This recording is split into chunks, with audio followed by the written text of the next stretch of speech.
Hello friends, welcome to the new video. Over the past 70 years, in East Asia, the fastest growing developed economies are referred to as the Asian tigers. The four Asian tigers are Singapore, Taiwan, Hong Kong, and South Korea. Among them, South Korea stands out not just as an economically developed nation but also as a cultural superpower. Let's discuss the reason behind their success. Historical roots. Let's start our story with August 15, 1945, a pivotal day when Japan officially surrendered, marking the end of World War II. While Germany, Italy, and Japan faced significant defeats, Korea, previously under Japanese rule, gained its freedom.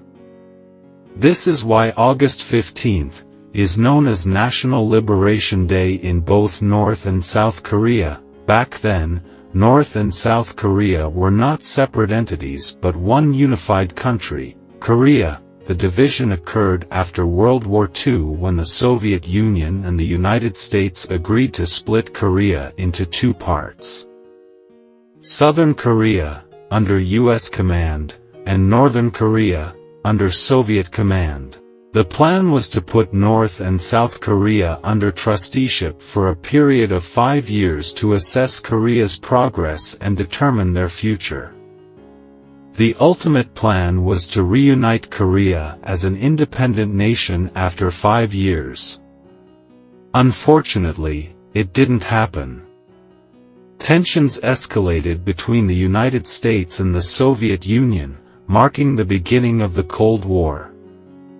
Dictatorship era. The next month, North Korea was declared a communist country under a dictatorship. 2 years later, in 1950, North Korea attempted to reunify the two Koreas not through a peaceful treaty, but through invasion into South Korea. This sparked a war. A conflict that persisted for 3 years.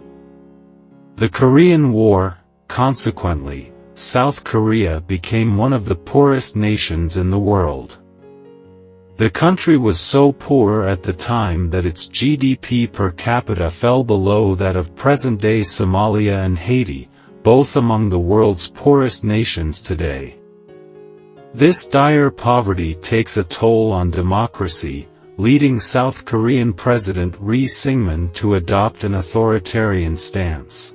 He introduced constitutional amendments and the country shifted towards dictatorship. Elections were conducted in 1960, but later, it was revealed that they were rigged, triggering nationwide protests. President Ri fled the country due to the protests, prompting new elections. A new South Korean prime minister was elected in these elections. However, a military coup unfolded soon after, with General Park Chung-hee overthrowing the government and establishing a military dictatorship. Although he was assassinated in 1979, there was another military coup, in which another general came to power.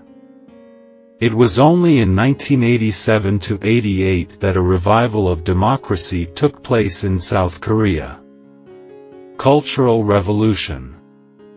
After this, the government decided to promote media production as a strategic industry. That same year, a Korean film, Seo Pyeon-jae, was released in Korean cinemas. People weren't expecting much from this film at this point in time, because only Hollywood films were hits on the South Korean box office. But this film was based on traditional folk storytelling. This film was so loved by the masses that this became the first Korean film to sell over 1 million tickets, solely in Seoul, the South Korean capital. Economic transformation. This success prompted the government to recognize the potential of the media industry. They decided to turn Korean culture into a global export and took proactive measures to facilitate its growth.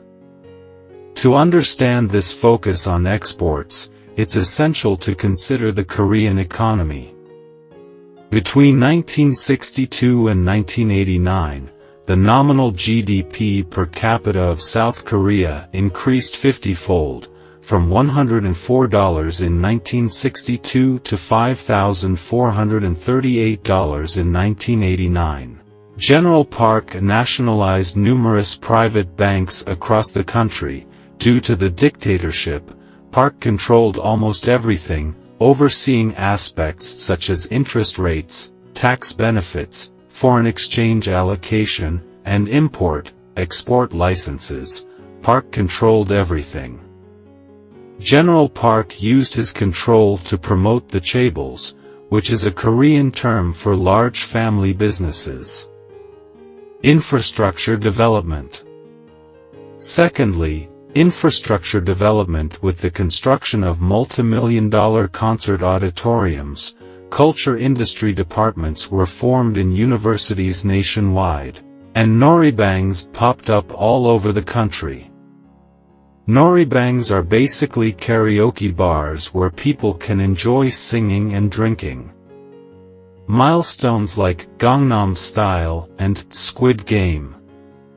South Korea's iconic Gangnam Style song became the first YouTube video to surpass 1 billion views. The TV show, Squid Game, originating from South Korea, is one of the most watched TV shows globally.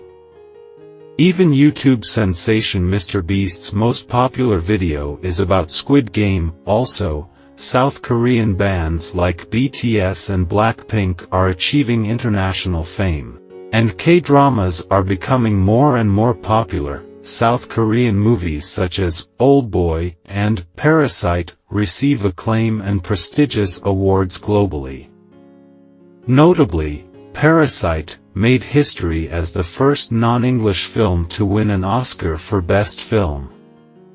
Thank you friends for watching this video. This is done for today. If you enjoyed the video, then hit the like button and do subscribe the channel.